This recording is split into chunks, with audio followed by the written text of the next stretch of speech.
Ok, buenos días, gracias por estar aquí. Hoy tenemos a Héctor Posada. Haremos el seminario en castellano, pues si alguien quiere plantear preguntas en inglés, no hay problema. Héctor es coautor de una antigua miembro del departamento, Ana Isabel Moreno, que estuvo como Maricuri hace unos años, y básicamente los temas que Héctor viene de Colombia, de Antioquia, y los temas que trabaja Héctor son temas vinculados a Urban Regional Economics, a Housing, a temas también de informalidad, de economía informal, con todas las implicaciones que esto tiene. Bueno, lo que presentas aquí es un trabajo, entiendo que en curso, no publicado, y por tanto, como siempre, todos los comentarios que podáis hacerle a Héctor serán bienvenidos, y Héctor estará hoy, mañana y marcha el jueves. Sí, en la tarde, sí, mediodía. Sí. Pues cualquier rato que queráis hablar con él lo encontraréis en el departamento, en la tercera planta. Héctor, cuando quieras. Gracias, María. Buenas tardes. Pues primero agradecer la receptividad, la invitación, agradecer a José María pues por la hospitalidad. Sí, como estaba diciendo José María, mi nombre es Héctor Posada. Yo soy investigador, profesor investigador de la Universidad de Antioquia. La Universidad de Antioquia es una universidad regional en Colombia, ¿sí? En el departamento de Antioquia, está ubicada en su capital, Medellín, y allí hay un departamento, hay una facultad de ciencias económicas y hay un departamento de economía. Yo hago parte de ese departamento de economía. Ya llevo 14 años vinculado al departamento. Yo soy egresado del programa de doctorado en economía de la Universidad del Rosario, y en este momento les voy a presentar un trabajo que está en el seno de un proyecto muy grande, que está, digamos, bajo la cobija llamada Alianza EFI, Alianza para una Economía Formal e Inclusiva. Es de lo que, digamos, se ha denominado en Colombia en el Ministerio de Ciencias como un ecosistema científico que reúne a varias universidades en proyectos grandes, ¿sí? Entonces ese proyecto grande, en el caso nuestro, es la Alianza para una Economía Formal e Inclusiva. Dentro de esa Alianza para una Economía Formal e Inclusiva hay 7 subproyectos, todos relacionados con informalidad en los distintos mercados. Hay proyectos relacionados con informalidad laboral. El nuestro está más relacionado con economía regional urbana, entonces estudiamos todo lo que es vivienda informal y vivienda precaria, ¿sí? Entonces dentro de ese gran proyecto es que nosotros estamos inscritos. Hay varias universidades, como les decía. Las universidades, digamos, como líderes en ese subproyecto son la Universidad del Rosario, que es, digamos, la universidad ancla de esa alianza EFI, y ahí participa entonces la Universidad de Antioquia, y como investigadores de la Universidad de Antioquia hay otros colegas y estoy yo. Entonces este trabajo está inscrito, digamos, en esa gran sombrilla, ¿sí? Y eso es lo que ahora les vengo a presentar. Es un trabajo en curso. Es un trabajo en coautoría con el profesor Andrés García Suaza, investigador de la Universidad del Rosario, y con David Londoño, que es investigador de la Alianza EFI y es más nuestro asistente de investigación, ¿sí?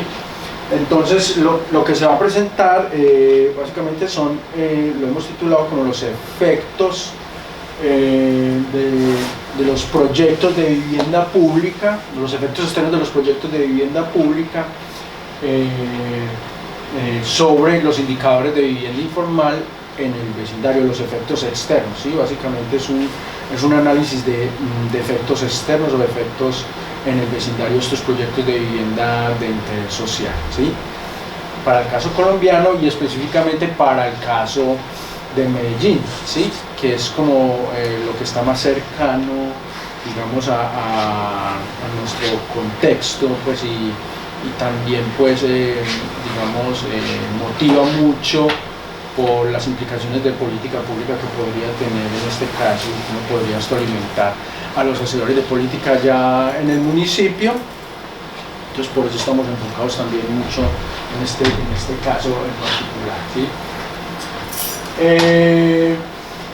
Entonces, todo parte, pues, de un problema de precariedad en la vivienda y de asentamientos urbanos informales en un país en vía de desarrollo, como es Colombia, ¿sí? Donde hay, digamos, una incidencia importante de vivienda informal y de asentamientos urbanos informales, ¿sí? Todo esto como consecuencia de una rápida urbanización en los últimos 50-60 años, esto como resultado de fenómenos de migración muy acelerados, como consecuencia de una relativa rápida industrialización en las ciudades y sobre todo derivado de procesos de violencia característicos o típicos, pues, de nuestra región y específicamente de nuestro país. Colombia, pues, es un lugar con un conflicto interno ya muy prolongado, que se ha centrado sobre todo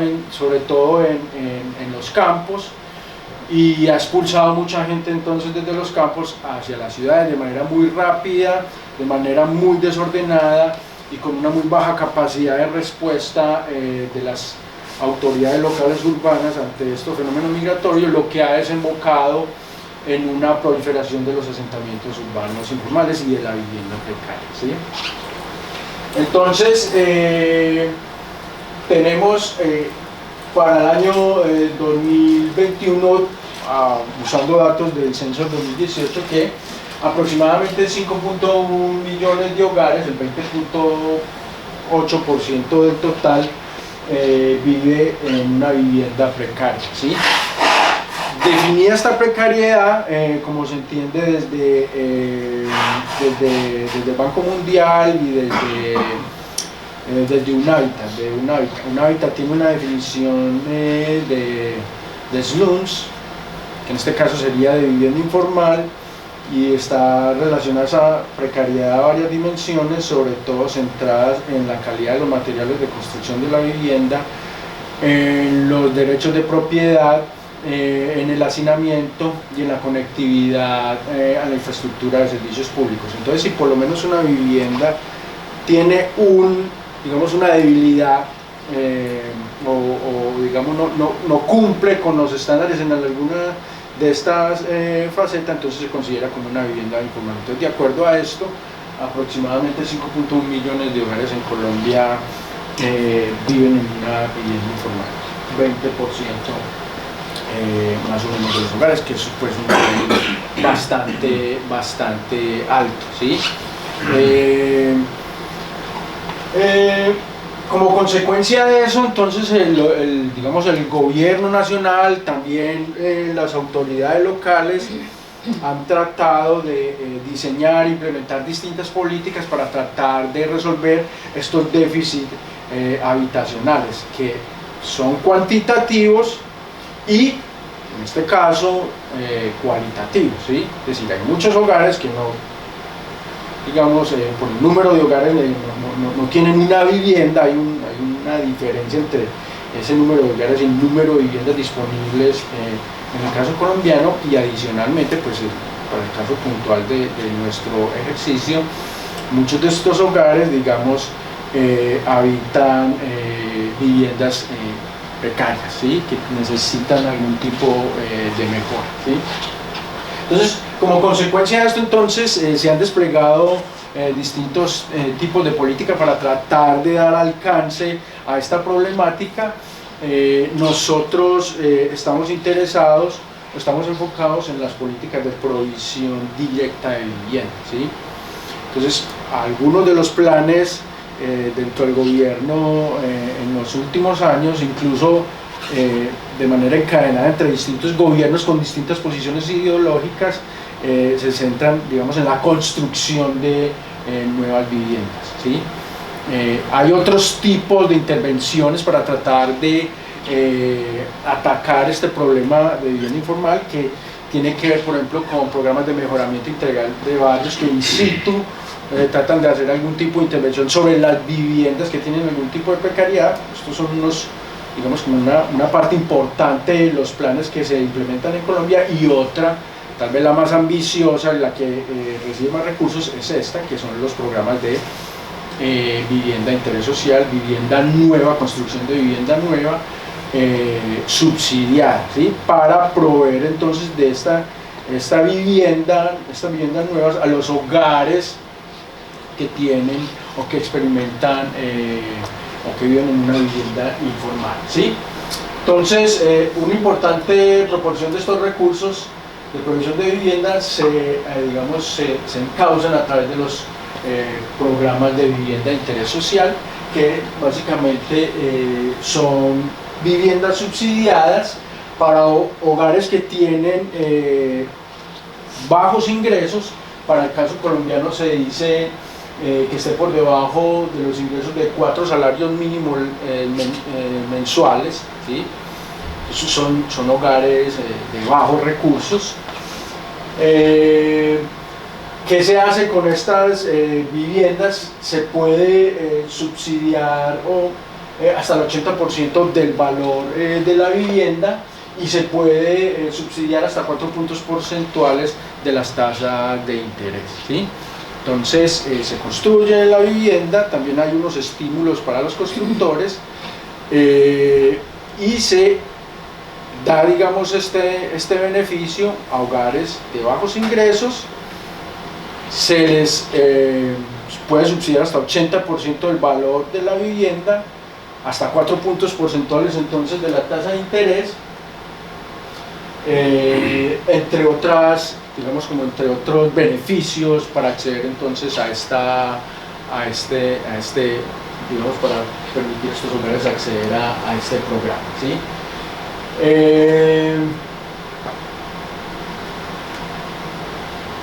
Entonces, esta es como, digamos, una política, como les decía, ambiciosa, que se ha mantenido a lo largo de distintos gobiernos. Son una política que incluso tiene su heterogeneidad, que va desde vivienda completamente gratuita a los hogares más pobres, y va subiendo, digamos, los ingresos, o conforme van subiendo los ingresos de los hogares, se sigue manteniendo, digamos, como los subsidios, pero, digamos, en una menor proporción, ¿sí? Pero, digamos, esto ha implicado también en el contexto del programa digamos, como una construcción de muchas viviendas en muchos lugares, en muchas ciudades del país, ¿sí? Entonces, digamos que también se puede entender como una política de desarrollo inmobiliario muy ambiciosa en el contexto nacional, ¿sí? Donde unas ciudades han sido, digamos, mucho más, digamos, afectadas o, ¿cómo decirlo?, más beneficiadas por este tipo de políticas, y por tanto han experimentado un cambio urbano más importante respecto a otras ciudades. Y digamos que en ese punto es precisamente donde se quiere centrar el ejercicio nuestro, ¿sí? Porque de cierta manera ya se entiende y se ha analizado cuáles son los efectos que tienen sobre los hogares directamente beneficiados de este tipo de políticas, digamos, de provisión de vivienda. Que es incluso, digamos, lo que muestro acá. Es decir, ya dado el volumen de recursos que se ha invertido en este tipo de políticas, se ha evaluado parte de los efectos que puede generar, sobre todo sobre los hogares directamente beneficiados, y se muestra que efectivamente tiene unos efectos positivos, no solo en términos, digamos, de lo obvio que es reducción de los niveles de pobreza, sino que también ha afectado, digamos, los indicadores en el mercado laboral de los hogares directamente beneficiados, mejorando los prospectos de empleo, mejorando la calidad del empleo, sobre todo en vista de la localización de esos proyectos, ¿sí?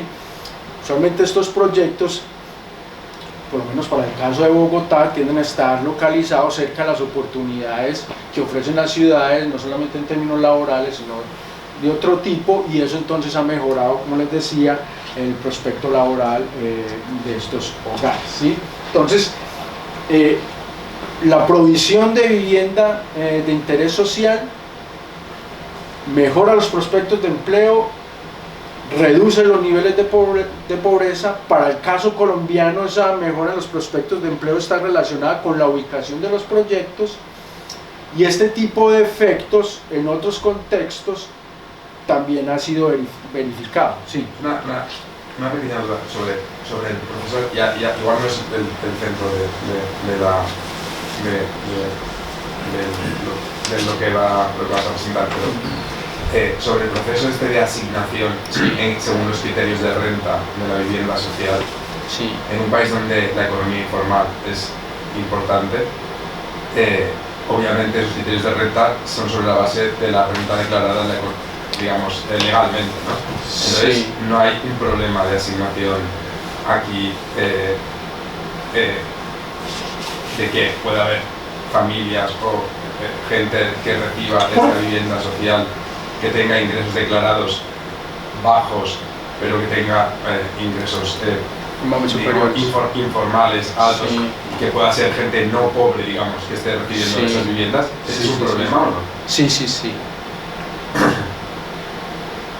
Sí, en Colombia, digamos que el criterio, el esquema de focalización básico para todas las políticas de reducción, todas las políticas de subsidios, el criterio de focalización se llama SISBEN, es un sistema único de identificación de hogares, ¿sí? Y básicamente ahí te asignan una puntuación, ¿sí? Ese puntaje se construye en base a un montón de información socioeconómica que provee el hogar. Lo provee muchas veces a través de una encuesta, bueno, muchas veces fundamentalmente a través de una encuesta donde el hogar puede mentir, ¿sí?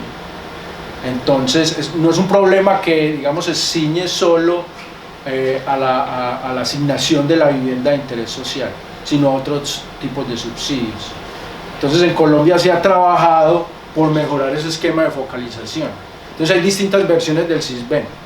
Entonces está el SISBEN 1, 2, 3, 4, vamos como en la versión 4. Esa versión 4 lo que está tratando de lograr es, a través de información exógena, de lograr una mejor calificación del hogar, ¿sí? Y tener entonces un esquema de focalización más preciso, que no lleve a ese tipo de distorsiones en las que tú estás pensando. Entonces eso que tú dices, claro que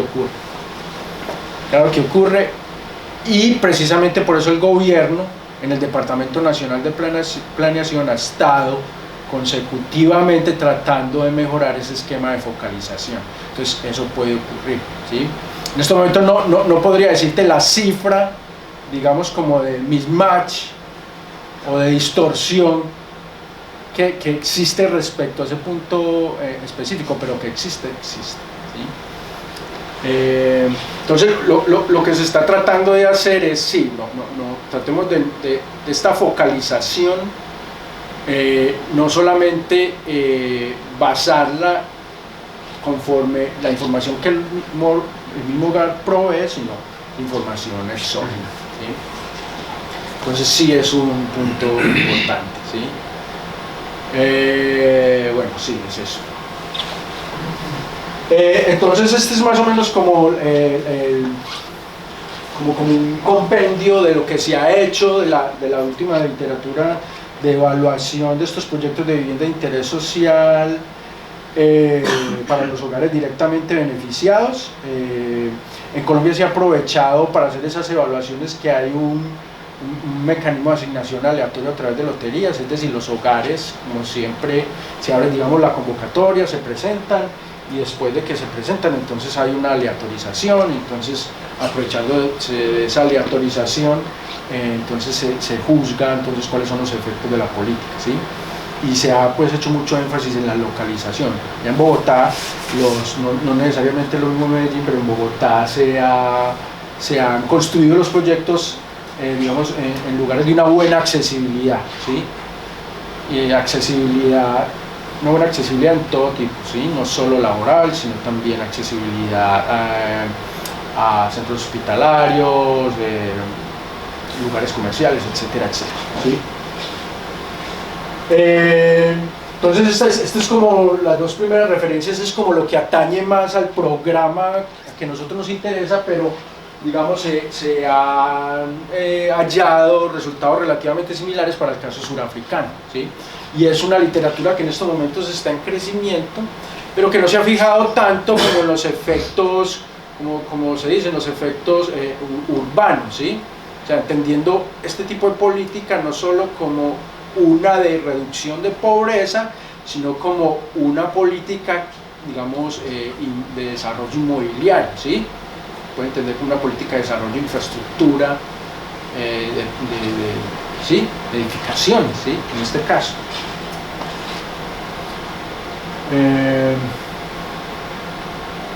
Ahora, si hay mucha evidencia de estos efectos externos para el caso de los países desarrollados, sobre todo para el caso norteamericano, ¿sí? Que ya tienen una tradición muy larga de evaluar los proyectos de vivienda de interés social en el territorio, ¿sí? Y hay pues como unos trabajos seminarios de Schwartz, de Ellen es también Schwartz, para el caso de Nueva York, y miran entonces cómo proyectos de vivienda de interés social generan efectos en el área circundante, sobre todo pues evaluando en términos de los precios, y muestran que efectivamente estos proyectos, digamos, generan una revitalización de los vecindarios, y por tanto esa revitalización lleva a un aumento en los niveles de precios, se ve reflejado pues entonces en esos niveles de precios. Para el caso de los países en vías de desarrollo, la evidencia es mucho menor.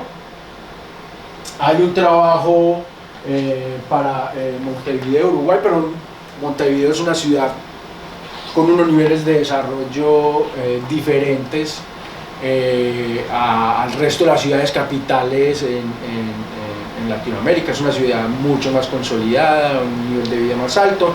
De todas maneras, allí se evalúan los efectos de estas políticas en la construcción de estos proyectos en los vecindarios de clase media, y muestra pues que también hay un aumento de precios en las áreas circundantes, ¿sí? Tal vez como digamos el trabajo más cercano a lo que nosotros estamos haciendo y que también está en fase de construcción, evalúa proyectos, digamos, como transformación o de redesarrollo urbano, en el caso de Mumbai en la India,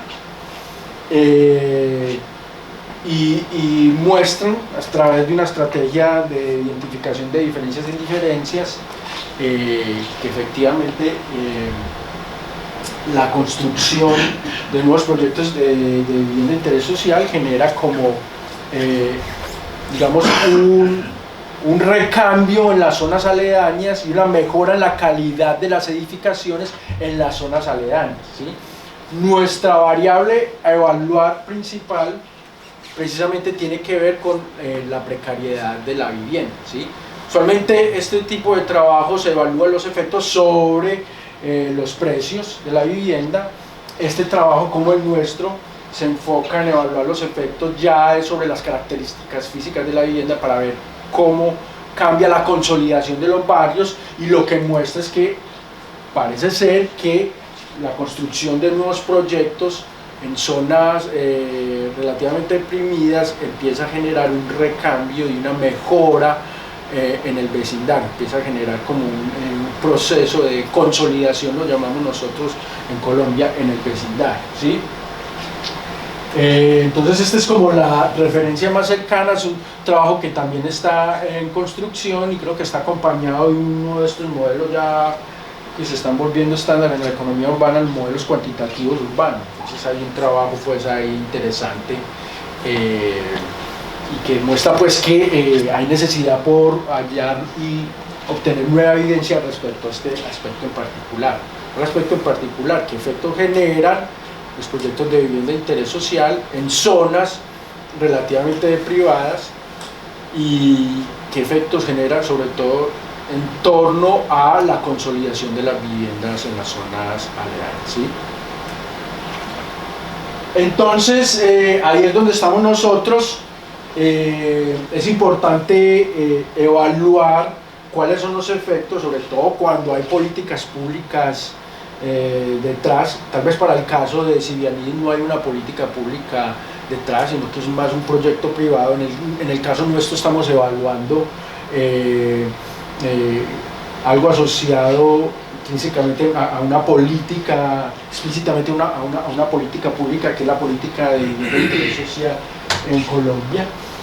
¿Qué posibles digamos, efectos se pueden tener ahí? Hay posibles efectos positivos que pueden llevar entonces la construcción de nuevas edificaciones formales, puede llevar a una mayor consolidación en las zonas aledañas, ¿sí?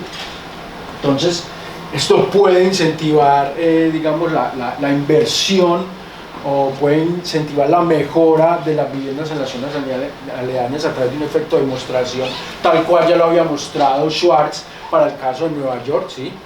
La construcción de nuevos proyectos puede llevar como a otros edificadores a decir, bueno, no, aquí se puede construir, o ya para el caso más particular nuestro, puede llevar a los hogares dueños de esas viviendas precarias a mejorar, a invertir, digamos, en su propia vivienda.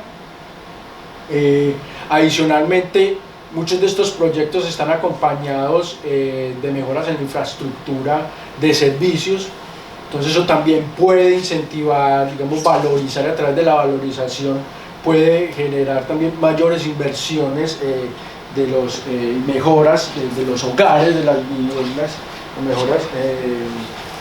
mejoras de estos hogares en las viviendas donde viven, ¿sí?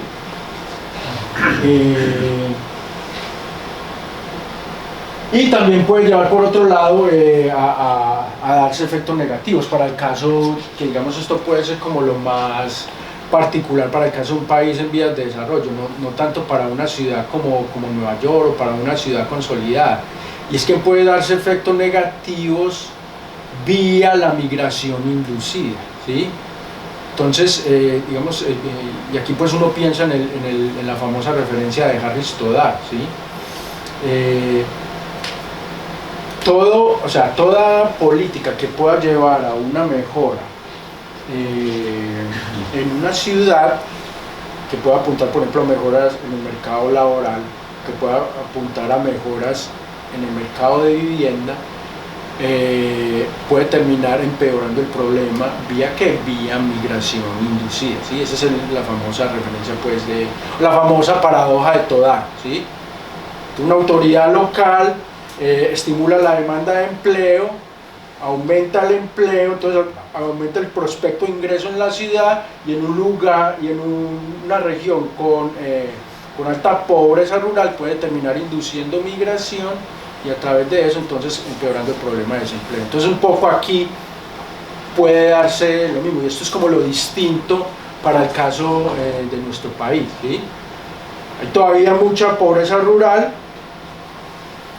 Una mejora o una ampliación de la oferta de vivienda de calidad en las ciudades puede inducir una mayor migración rural-urbana, y a través de ese, digamos, de ese mecanismo empeorar el problema, ¿sí? Entonces generar un aumento de la vivienda precaria en las zonas aledañas, sobre todo derivado de lo que viene conexo a la expansión de la vivienda, y que tiene que ver con una mayor provisión de infraestructura de servicios públicos, de carreteras, de parques, etc. Entonces nosotros queremos, en ese contexto, evaluar el efecto de la política pública de vivienda de interés social en los vecindarios, para el caso de Colombia, enfocándonos especialmente en el caso de Medellín. Entonces queremos estimar el efecto causal de la nueva vivienda, de los nuevos proyectos de vivienda social en la calidad de las viviendas en el vecindario, ¿sí? Donde hay digamos, una alta incidencia de vivienda informal y de precariedad en la vivienda y asentamientos urbanos informales. Nuestra estrategia de identificación va a ser de variables instrumentales, utilizando como instrumento la calidad geológica del suelo, que tiene una alta variabilidad en una ciudad como Medellín, ¿sí? Medellín pues tiene unas características geográficas muy particulares, es un valle estrecho, y en ese valle estrecho hay una alta variabilidad de la calidad del suelo para construir. Entonces nos vamos a aprovechar de eso para tratar de encontrar una fuente de variación exógena que nos permita entonces identificar los efectos de estos nuevos proyectos de vivienda de interés social sobre la calidad de la vivienda en el vecindario, ¿sí? Una pregunta. Sí. Entiendo que la diferencia en la calidad del subsuelo afecta al sector público en términos de costes de construcción, Sí. pero no afecta al usuario en términos de mayor o menor calidad de la vivienda.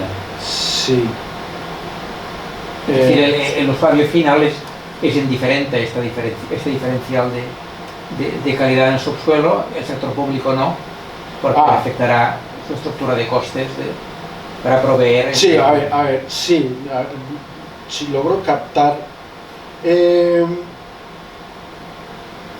Sí, nosotros queremos instrumentar o sea, los cambios en la construcción de estos proyectos de vivienda con la calidad geológica del suelo, pero o sea, lo que tú dices es que puede que esta calidad geológica no afecte la calidad o las decisiones de construcción de los hogares de viviendas precarias ahí en estos vecindarios. Que no, porque sí. sea en todo caso precaria sea indiferente. Sí, en todo caso nosotros controlamos, digamos, por la calidad del suelo en las decisiones de construcción o en esta variable final de calidad de la vivienda, ¿sí? Es decir, en todo caso lo incorporamos, sea que el modelo estadístico refleje que haya una influencia directa o que no. Es decir, utilizamos la calidad geológica para instrumentar la construcción de vivienda de interés social, pero al mismo tiempo también utilizamos esta calidad geológica de manera directa para ver si los hogares reaccionan o no reaccionan a esa calidad geológica. Es decir, está como control. Pero es cierto, o sea, puede que para alguien, digamos, para alguien que autoconstruye, no le afecta. Esto no, o incluso vaya en contra de las recomendaciones y se arriesgue, ¿sí? Donde nadie construye porque hay un subsuelo inestable. Ajá. Esto está disponible, vamos a construir. Exactamente, o sea, eso es cierto, pero en todo caso lo tenemos ahí, o sea, la variable la controlamos. Pero sí, o sea, para alguien que va a autoconstruir, se arriesga, incluso se arriesga a morir. Y en Medellín no es extraño, hubo un evento pues muy llamativo hace 20 años en un cerro que se llama el Pan de Azúcar, donde murieron aproximadamente 300, 400 personas porque se vino el cerro, precisamente porque estaban construyendo en una zona de alto riesgo geológico, ¿sí? Entonces, sí, ellos van incluso en contra a veces de esto, pero pues ahí está la variable para controlar. Ahorita voy a tratar de explicar mejor cómo parto para ver el efecto directo y luego ya cómo utilizamos esa variable geológica como instrumento. Bueno, cuenta 10 minutos más o menos. Sí, listo. Bueno, entonces estamos en el caso de Medellín. Medellín es la segunda ciudad en importancia de Colombia. Aproximadamente un poquito menos del promedio nacional. 18% de los hogares tienen déficit habitacionales. La vivienda informal precisamente está localizada en zonas digamos periféricas de la ciudad que pueden tener digamos importantes riesgos geológicos. Son estas zonas pues que están hacia el nororiente y que están hacia el occidente. Son zonas muy escarpadas, y muchas de esas zonas son directamente no aptas para la construcción, pero pues mucha vivienda informal igual prolifera ahí, ¿sí? Entonces, digamos que las condiciones de ingreso llevan a que los hogares pues acepten esos riesgos, ¿sí? Entonces tenemos que hay un traslape muy importante entre la vivienda informal y la pobreza, y se ve de esta manera entonces en el mapa. La topografía, entonces, como les estaba diciendo, muestra que precisamente hacia esas zonas tenemos lugares muy escarpados, y ahorita les voy a mostrar que precisamente por esos lugares también digamos, hay importantes riesgos geológicos. Nuestra estrategia empírica parte, pues como ya les decía, va a utilizar una estrategia de variables instrumentales. Estos son nuestros datos. Nuestros datos básicamente parten de usar el censo de población y vivienda del 2018, que es un censo muy completo, cubre todas las ciudades de Colombia, también cubre el caso de Medellín. Hay una alta granularidad en la información, uno puede obtener el microdato, lo único que uno no puede tener es la locación exacta, pero sí podemos localizar las viviendas y los hogares en las manzanas. Las manzanas pues tienen una acotación geográfica pequeña, entonces hay una alta granularidad, y esto permite entonces, digamos, llevar a cabo como un ejercicio relativamente decente, ¿sí? Entonces tenemos unidad observacional la manzana censal. Tenemos 4.619 manzanas, el universo es más grande, pero acotamos la muestra.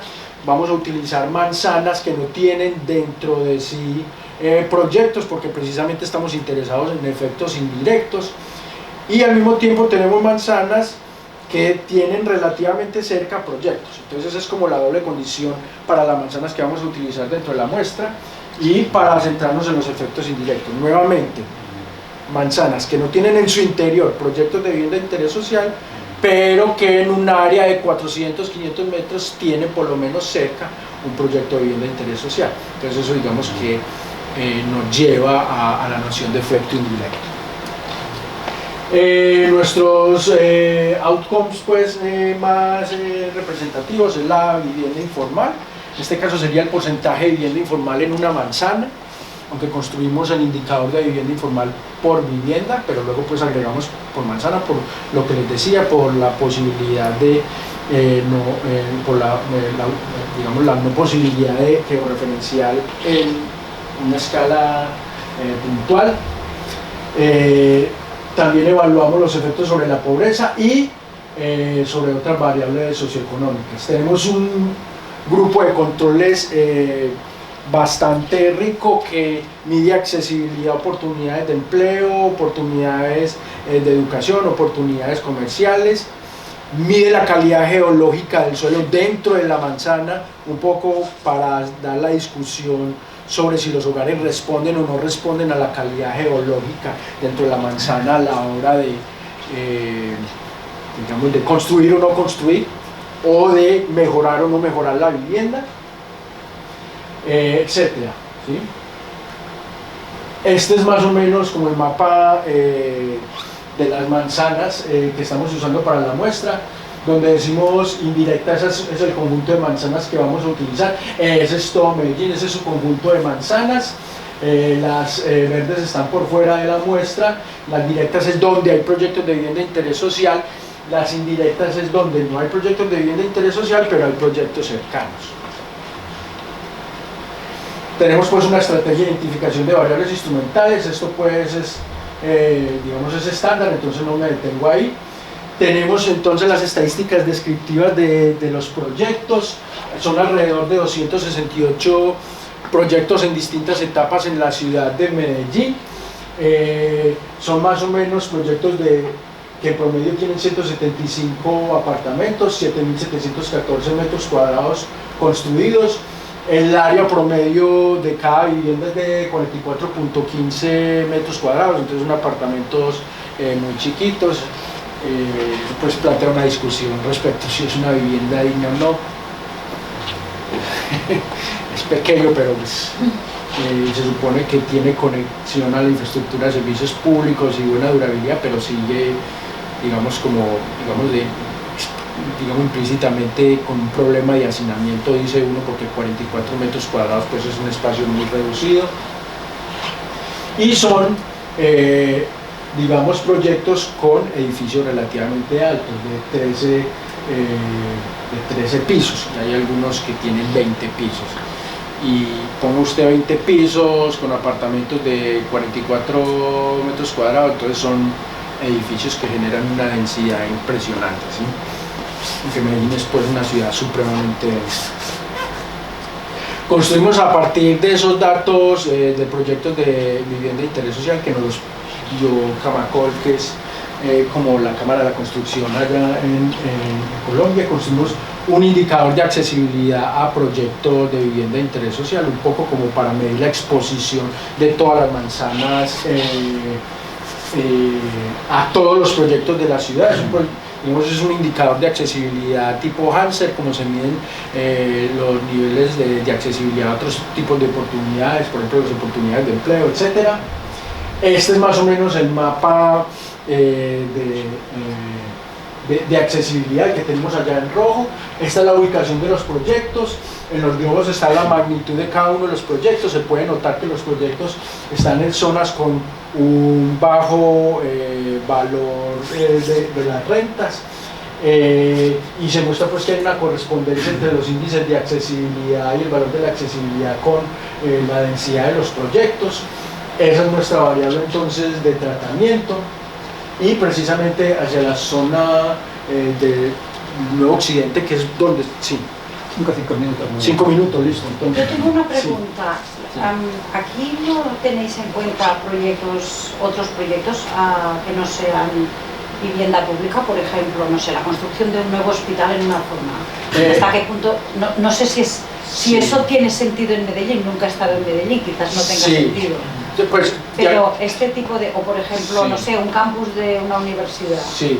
Nosotros, ¿qué hacemos para tratar de controlar precisamente por eso? Por la accesibilidad. Entonces, medimos accesibilidad a educación, que de alguna manera está medido por las universidades o colegios que hay en la zona, accesibilidad a centros comerciales, entonces también tenemos como el número de comercios, tenemos distancias a estaciones de metro, distancia a otras vías. Tal vez nos falta introducir accesibilidad hospitalaria, pero lo podríamos hacer. Sí, pero yo me refería más que acceso, que sí, también entiendo que puede tener su interés, a nuevos proyectos de construcción. Sí, por ejemplo, sí, aquí, esto antes de existir esta facultad o el hospital, esto era sí, descampado, sí, no sí, tenía, sí, sí. ¿No? Este sí, tipo de proyectos de inversiones públicas que no son estrictamente viviendas, sí, pero que sirven como sí, revulsivo de una zona. Sí, pues tal vez se podría completar la especificación con estos nuevos proyectos. Pensábamos que con accesibilidad podría ser suficiente, pero yo creo que vale la pena explorar con proyectos, incluso con proyectos privados. Incluso con proyectos privados, sí. Entonces sí, sí, tal vez habría que completar esos índices de accesibilidad con eso para controlar más, aislar aún más el efecto, pero sí, tienes razón. Son amenities básicamente. Sí, son amenities, sí, o sea, los amenities creíamos que podrían estar en la accesibilidad o medidos por una distancia, pero tal vez sí hace falta tener como una accesibilidad, o sea, partir la accesibilidad a proyectos BIS versus proyectos no BIS, y de esa manera aislar más. Entonces sí,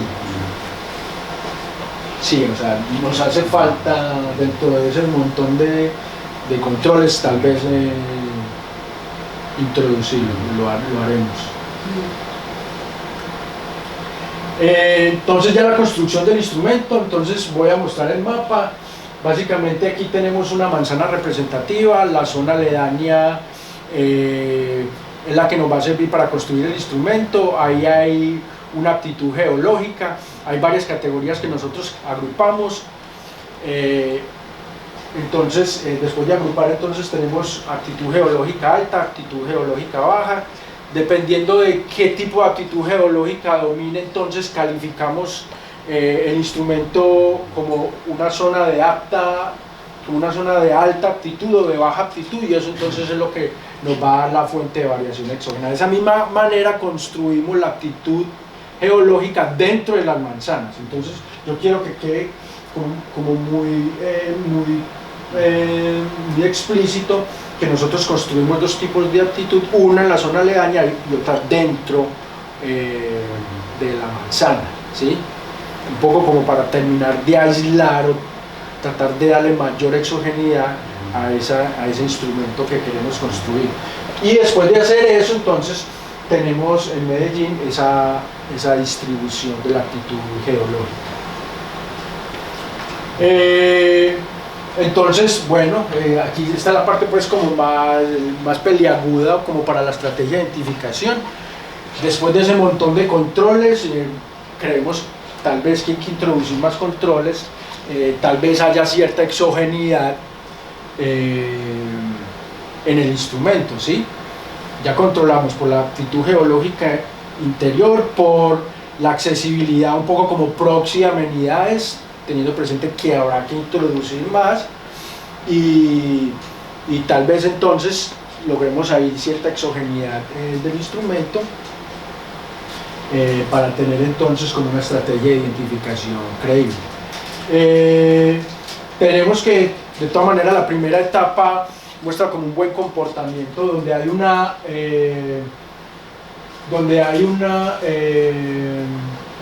peor aptitud geológica. La accesibilidad a esos proyectos de vivienda de interés social es menor, ¿sí?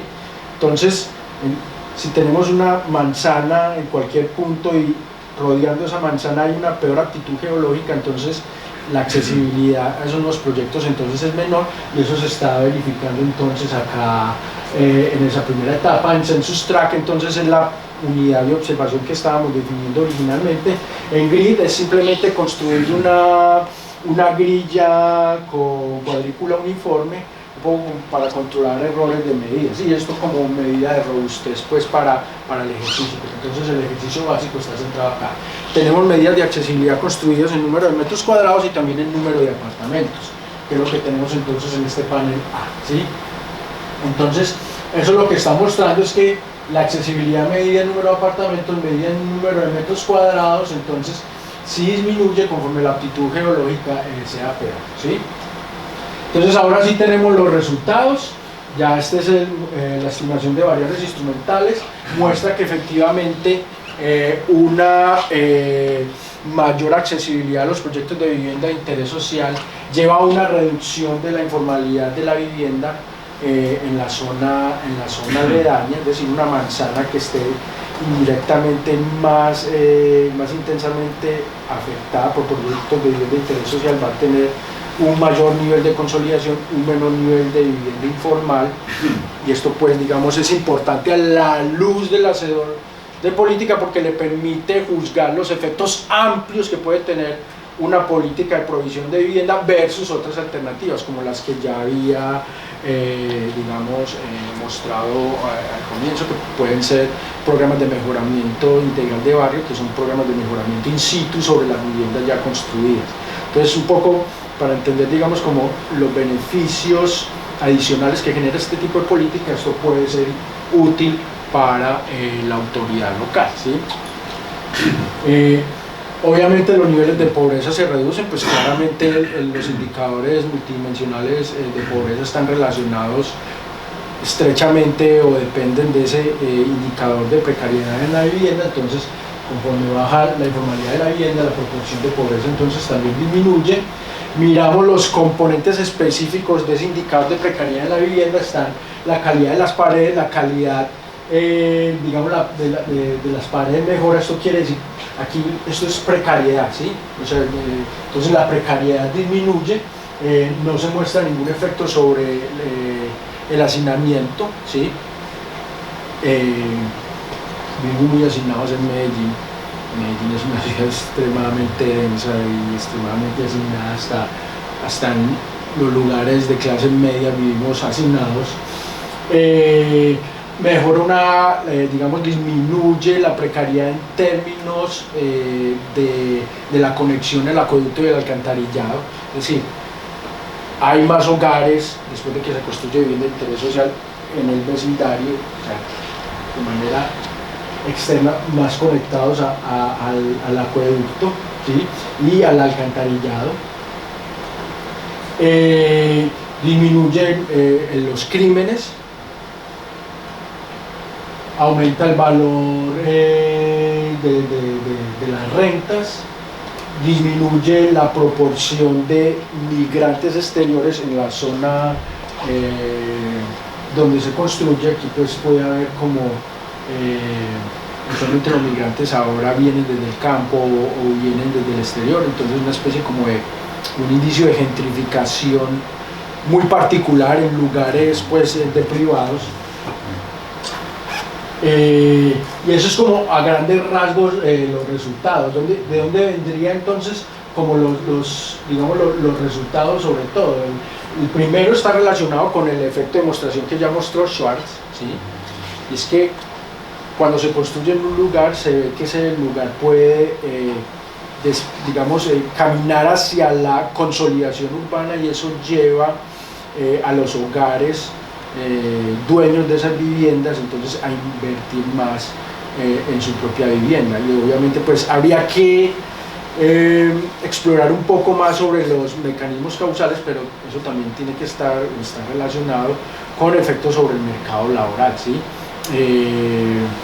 Entonces allí estamos un poco como explorando mejor desde dónde vienen como estos resultados, ¿sí? Entonces, ahí está el efecto de demostración, está el efecto, digamos, como sé que construyeron acá, de alguna manera sé que esta zona promete, y como esta zona promete, pues entonces corro a darle un mayor nivel de formalización a mi vivienda, bien sea legalizando la tierra, o bien sea invirtiendo para luego rentar, etcétera, etcétera. Y siempre es un efecto indirecto, ¿no? Por tanto, contando el efecto directo de la propia actuación pública de construir la vivienda social. Exactamente. No, creo que los resultados están bien en el sentido de que son consistentes, porque por un lado aumenta el valor de la tierra, digamos, aumenta la renta, y entonces se disminuye la migración interna, lo cual es lógico, porque claro, si se hace más caro, yo ahora vengo del campo, pues yo no voy a ir. Pero una cosa que sería interesante ver es medir simultáneamente en qué otra zona se está incrementando la migración. Sí. Porque la idea es, el problema que pasa es que un barrio mejora, un barrio de inmigración tradicional mejora, entonces deja de recibir esa gente, pero esa gente en algún lado va. Entonces, digamos que lo que hago es, porque al final es todo un sistema de vasos comunicantes, tapo aquí, pero aparece por otro lado. Claro, esto sería interesante de ver, digamos, más que nada desde el punto de vista de políticas públicas, porque es como comenzar a pensar de, bueno, yo estoy haciendo la actuación aquí, pero de aquí a 2 años o 3 tengo que hacer la actuación en este otro barrio, ¿no? Sí, es como el tema de los crímenes, claro. Hay un tema de... En Medellín pusieron cámaras de vigilancia o de fotomultas, y lo que hizo fue disminuir el crimen ahí donde se pusieron, pero en otras zonas... lado, es decir, Aquí tal vez para terminar de cuantificar eso habría que poner un poco más de estructura al ejercicio con un modelo de estos modelos de economía urbanos cuantitativos. Bueno, ahí digamos, el trabajo es bastante exigente, pero se podría hacer. Sí, en eso, sí, aquí es ahí. No sabemos bien hacia dónde. No, claro. Pero es consistente, me refiero que los resultados dan una cosa consistente, ¿no? Sí. Sí, eso es interesante y hay que cuantificarlo. Ese es otro paso que se puede dar. Bueno, entonces sí, estamos como persiguiendo, bueno, ¿por qué pasó? Más o menos entendemos por qué mejora la conectividad del acueducto y alcantarillado. Y es porque la construcción de estos nuevos proyectos exige como una adecuación adicional, ¿sí? No solo en vías, sino conectar acueducto y alcantarillado a estos nuevos proyectos. Entonces eso hace más fácil a las viviendas informales a conectarse de manera legal o ilegal. Entonces eso es como eso sí más o menos lo tenemos claro de que ocurre de esta manera. Ya la mejora, digamos como tal, del hogar, de su propia vivienda, hay un poco más como para explorar qué es lo que está ocurriendo, ¿sí? Unos trabajos dicen, este es como el efecto de Keeping Up with the Joneses. Como yo veo a mis vecinos, entonces nada, solo por eso yo mejor, ¿sí? Entonces ahí estamos persiguiendo un poco más como, bueno, qué es lo que está pasando. Entonces resta decir que pues, hicimos varios ejercicios de robustez. Estos ejercicios de robustez digamos apuntaban a cambiar la unidad geográfica, a volverla más estandarizada, o sea, volver una cuadrícula uniforme para controlar por errores de medición, a tratar digamos, la estructura de los errores estándar. Pues obviamente como es un tema espacial, entonces hay un nivel importante de clusterización. Entonces utilizamos una clusterización por unidad geoeconómica, que es la que utiliza la alcaldía de Medellín para cobrar los impuestos prediales. Aumentan pues mucho los errores estándar, pero a grandes rasgos se mantienen los resultados. Y bueno, eso es como más o menos la historia que les quería contar, y ahí a grandes rasgos están los resultados. Esa es la estrategia, está en proceso de construcción. El artículo está como borrador, ya está disponible en la página web de la Alianza EFI. Yo se los compartiré, o el que quiera se lo comparto por correo, y muy bienvenidos los comentarios, y les agradezco mucho entonces por haber estado y haberme escuchado. Muchas gracias. Si hay alguna pregunta rápida, porque llevamos un poco final, ¿no? Pues muchas gracias, Héctor.